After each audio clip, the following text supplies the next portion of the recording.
നമസ്കാരം. ഇന്നു ഞാൻ കേതുർ ദശാകാലത്ത് ലഭിക്കാവുന്ന പൊതുവായ ദശാകാലഫലങ്ങളെക്കുറിച്ച് പറയുന്നു.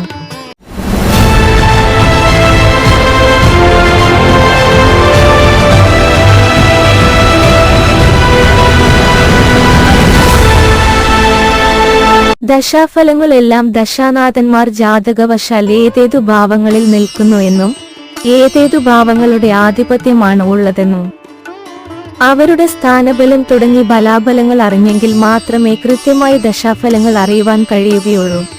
എങ്കിലും കേതുർ ദശാകാലത്ത് ലഭിക്കാവുന്ന സാമാന്യ ഫലങ്ങൾ പറയുന്നു. ശത്രുക്കൾ, കള്ളന്മാർ, മേലധികാരികൾ, ആയുധങ്ങൾ, അഗ്നി എന്നിവയാൽ പ്രയാസങ്ങൾ നേരിടും. അപവാദം, കുടുംബത്തിന് ദോഷം, ദേഷ്യം വിട്ടുപോകൽ, പലവിധ രോഗങ്ങൾ, മനോരോഗം, വിദ്യാഭ്യാസത്തിൽ വിഘ്നം, സുഖത്തിനും സന്തോഷത്തിനും ഹാനി, ധനനാശം, സ്ഥാനഭ്രംശം, മാനഹാനി, സന്താന ദുരിതം എന്നിവയാകും ഫലം.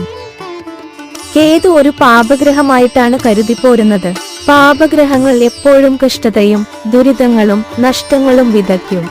എന്നാൽ കേതുവിന് ലഗ്നാധിപത്യം ലഭിച്ചാൽ 4, 7, 10 എന്നീ കേന്ദ്ര രാശികളുടെ ആധിപത്യം ലഭിച്ചാൽ 3, 6, 11 എന്നീ ഭാവങ്ങളിൽ ശുഭഗ്രഹങ്ങളോട് ചേർന്ന് നിന്നാൽ മേൽപ്പറഞ്ഞ ഫലങ്ങൾക്ക് മാറ്റമുണ്ടാകും.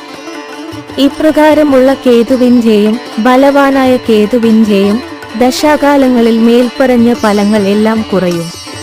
കൂടാതെ ഉദ്യോഗമേധാവിത്വം, സമുദായ മേധാവിത്വം, സുഖം, ഐശ്വര്യം, ധനലാഭം, വിജയം, ഭാഗ്യവർദ്ധനവ്, സന്താനലാഭം, ഭൂമിലാഭം, സർക്കാർ ആനുകൂല്യങ്ങൾ, വിദ്യാഗുണം എന്നിവ ലഭിക്കും.